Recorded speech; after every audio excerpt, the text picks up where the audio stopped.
You're listening to The Main Event with Zach Gelb and Mike Zahn on WHIP. 11:15 is the timer in the WHIP studio. Zach Gelb and Mike Zahn here with you for The Main Event. Now joining us on the hotline is a man that has 1,000 jobs working for the WIP Morning Show, NBC and NBC Sports, Comcast SportsNet, and he is a brilliant hockey mind, and that is the former Philadelphia Flyer in Keith Jones. Jonesy, it's Zach and Mike. Thanks for a few minutes, and how are you? Everything's great, buddy. Just sitting down here in Stamford, Connecticut, getting ready for another night of good playoff hockey. No doubt about that, and the Flyers are in action tonight. Game 3, we all know that was a disaster for the Flyers as they went down 6-1 to the Washington Capitals, and they're going to try to hold off elimination for one more night tonight as they play at the Wells Fargo Center. But you've been someone that has lived in Philadelphia for a very long time. You know how much Ed Snyder meant to this team, and we know he passed away. And just really in that Game 3, the moment of silence got ruined by some fans chanting some inane things, and then you had the disaster at the end of the game with the fans throwing bracelets on the ice. Just as someone that really has lived here for a long time, what was your reaction to those horrific events? I really didn't react a whole lot to it. I mean, one or two fans yelling stuff out was obviously disappointing, but it's not a representation of, the fans of Philadelphia. With the bracelet thing late in the game when the game got out of hand, understandable. It's always a risk when you have a giveaway that has the potential to be tossed onto the ice. I played in Western Michigan. We had a kazoo night in Kalamazoo, and after 2 bad penalty calls, the ice was littered with kazoos. So I've seen it before. It's not uncommon. There is a risk that you take when you have an object that can be tossed on the ice that the fans, have been given before the game. Unfortunate, but no big deal in my mind. Well, Philadelphia fans are going to be reminded about this for a very long time just because of the perception of things that have happened in the past with J.D. Drew, Michael Irvin, and so many other incidents. But that does happen a lot around the nation, just maybe here a little bit more than some other places. And just the way the national media portrays it. But moving on to Game 4, the Flyers look dead in this series, down 3-0. The Capitals, there's a reason why they are the President's Trophy winner. What type of performance do you expect tonight from the Fly guys, Jonesy? I would expect the same type with the exception of the latter part of the third period of Game 3. The Flyers have been there. They've been close. On paper, they're not close at all to this Capitals team. The Capitals are in a much different place as far as where they're at in their development. The Flyers are ahead of schedule. So I think they go out, they gain some more experience tonight. It'd be terrific if they could find a way to win a game. It's much more difficult when you're missing Couturier. And now Belmar will be out for the game also. So down the middle, the Capitals gain a decided advantage. The injury to Couturier changed the entire complexion of this series. I expected the Capitals to win. I did not expect the Capitals to sweep. But you have to think the Capitals would be heavily favored in this one game tonight in Philadelphia. And the Flyers will have to muster up, a great rallying cry and come out and try to steal a win and send this series back to Washington. When you're an underdog, you really rely on your captain to deliver a big moment. Giroux has not been good in this series. Just what have you been seeing from the Flyers captain? Well, what happens in the playoffs is the opposition keys directly on your star players. Shane Gostisbehere's, been covered by the Capitals. They're well aware of everything that goes on prior to the series. They're much more focused than they would be in the regular season. The same thing happens with a superstar talent like Claude Giroux. Now, the same can be said for Ovechkin. And the Flyers' game plan simply has not worked against him. He just continues to find a way to power through. Ovechkin's a unique talent. He is one of the top players in the National Hockey League. Giroux's at another level below him. And I think you're seeing why Ovechkin is so highly respected with the way that he plays the game. Giroux has had the effort there, but there's no doubt that he needs a little more help around him. The loss of Couturier as that number 2 center iceman has really put a lot of the emphasis on Giroux, and the Capitals have done a very good job in shutting him down. We're talking to NBC and NBC Sports analyst who played for both the Flyers and the Capitals during his NHL career, and that's Keith Jones. And Keith, you ended your career in Philadelphia, and the Flyers ended this regular season with 4 games in 5 days. It was a tough end, but they made it on the second to last day of the regular season with a win over the Pittsburgh Penguins. Do you think that grueling end to the regular season maybe took a toll on this team in the playoffs? I don't think so. I think what's hurt them is they ended up with the 8th seed and ended up with the team in the Eastern Conference that's miles ahead of all the other teams that are in the playoffs in the East. So the matchup was not perfect. It would have been much more, or a little bit much more beneficial for the Flyers to end up just 1 seed higher.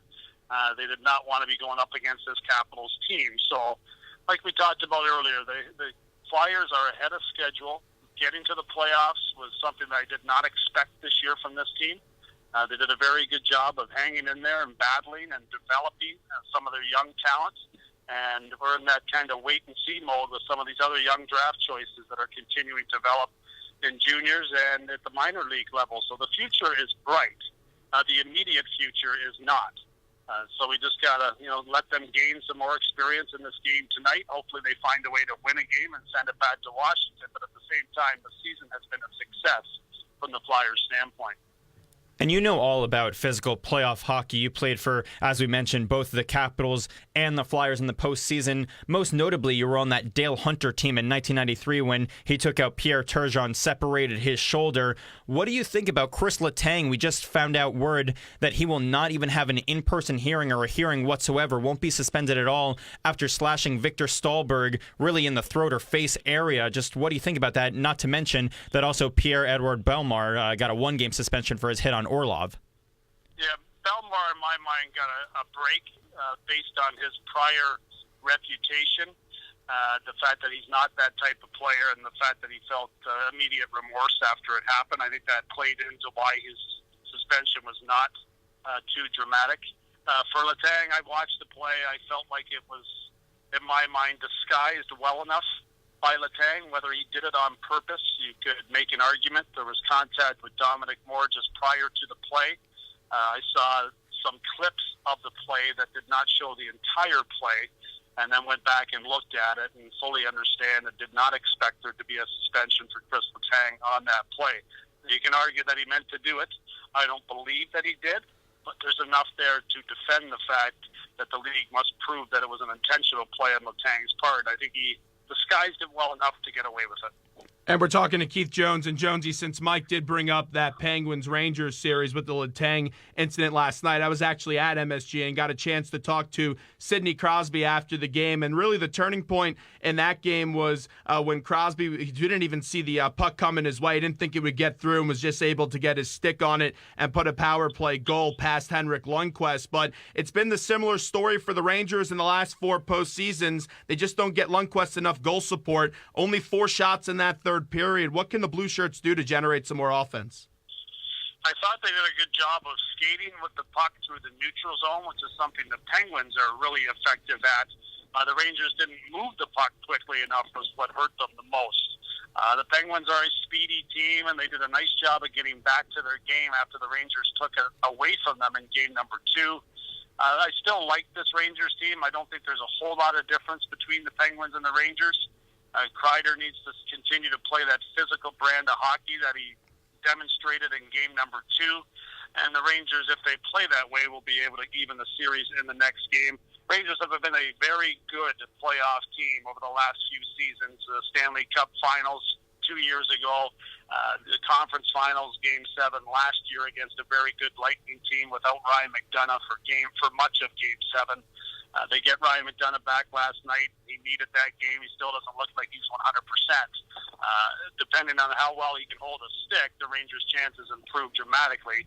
So I'm not looking at that series and feeling a whole lot of discouragement if I'm a Ranger fan. I think they have enough in the tank there to make this a good long series. Yeah, I agree. I think it's going 7. And last night, the Rangers were on a double minor. They had the 4-minute advantage, and they had that offsides play that waved off a Rangers goal. There's been a lot of those offsides review in the Stanley Cup playoffs. Do you like it, and do you think they could alter it in any way, Jonesy? Yeah, I don't like it. There's such bang-bang plays. I mean, it takes multiple slow-motion looks to try to overturn it, and it takes too long. For the amount of time that goes into it, I think it takes away far too much. And in a league that's desperate for goals, a little close play at the blue line shouldn't be, in my mind, enough to go all the way back and take a goal away when these teams are having such troubles getting on the scoreboard. So I don't like it. I would much rather see it disappear. I do like the goalie interference challenges. I have no problem with that. But the offsides I find a little bit irritating. And especially the rules changes are different at a lot of levels. You mentioned that you played your college hockey at Western Michigan, like a Danny DeKeyser now plays for the Detroit Red Wings, but he obviously played at Western Michigan. We see in today's game so many explosive players come out of college, whether it's a Dylan Larkin, Jack Eichler, even Union College Shane Gostisbehere. Just how did your college experience get you ready to play in the NHL and the NHL playoffs? It was awesome, man. I was a late bloomer. So I needed all 4 years to develop, to get stronger, to continue to grow. It was a free look for the Washington Capitals, who drafted me before I went to college. So I had a little incentive being dangled in front of me should I be able to develop into an all-around player. So it worked for me. I love the fact that you got to, as a freshman, be a third, fourth line player, not kill many penalties or be on the power play, and then the next year you had more responsibility, and by year number 4, my senior year, you're doing everything. So I thought it was terrific in my development, and I would not be standing here talking hockey with you guys if I didn't go to Western Michigan. I would have been doing something else. And I don't know if you saw this yet, but Lovejoy last night, when he was talking about Murray being 21 years old, he said when he was 21, he was probably in a frat basement drinking some beers. How was Keith Elaine Jones as a social life guy in college? Oh, yeah, we had a good time, buddy. We enjoyed it, and everybody else should, too. Make sure you have fun, stay safe, stay out of trouble, and don't take it too far, but enjoy every second of it. Before it's gone, you'll be sitting there, or before you know it, you'll be out there in the working world like the rest of us stiffs. So enjoy your time in school. It's a great time.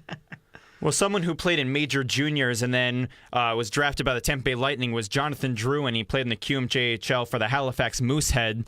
Yeah, here he comes in. He's this highly touted prospect. Wasn't exactly happy with the situation. It seems like Steve Yzerman got the best out of him now that he's starting these playoffs as strong as he is, right, Jonesy? Yeah, it's an interesting story. Jonathan Drouin is basically playing against the world, including his own management and coach.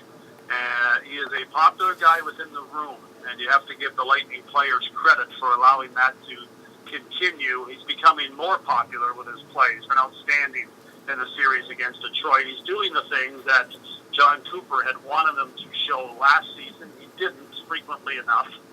He is doing that now, so whatever message was sent, it's been picked up on by Jonathan Drouin. It's a unique way to go about it, but somehow this has come to fruition where Drouin now is in a place where he can be an effective player, and the absence of his good friend Steven Stamkos has given him the opportunity to get some prime-time power play minutes.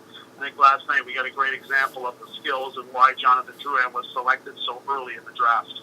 Wrapping up with Keith Jones, who joins us right now for NBC and NBC Sports, also does a tremendous job for Comcast SportsNet and the WIP morning show. So like we mentioned, no one expected the Flyers to win this series, and they haven't looked good, but this is still a successful season as Ron Hextall's plan came a year earlier than what most people were expecting. But getting to the coach and Dave Hextall in his first year, what has impressed you the most with Coach?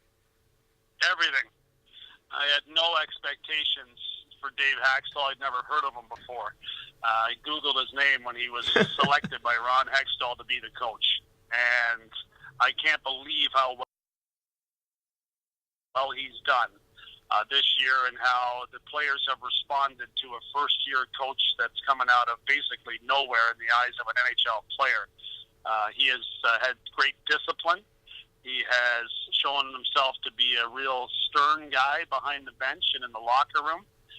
He has met every challenge in this year with the Philadelphia Flyers, including scratching players that may have felt like they deserved to be playing, and then giving them opportunities down the road and having the player respond in the right way. Impressive guy, and a great hire by Ron Hextall. Now, Jonesy, before we let you run, I was in New York yesterday, like I was telling you, and I heard you had a little bit of a fun incident with some dancers in New York trying to take your money. What happened there? Oh, yeah, I did. That's funny. I had my daughter and I were walking around the Brooklyn Bridge, and she wanted to watch these guys on the street dancing. So I said, yeah, why not? So we sat there. Before I know it, I was being pulled into the dance routine, and they ended up eventually jumping over me and like 4 other people It cost me about $40 to get out of the thing, but eventually I got out of it. So lesson learned: if you see people dancing on the street, stay as far back as you can. Otherwise, you might end up being part of the show. Yeah, I usually just run in the other direction because I know they're coming after your money. But Keith Jones, thanks so much. We appreciate the time, my friend. Keep up the good work, guys. Great job.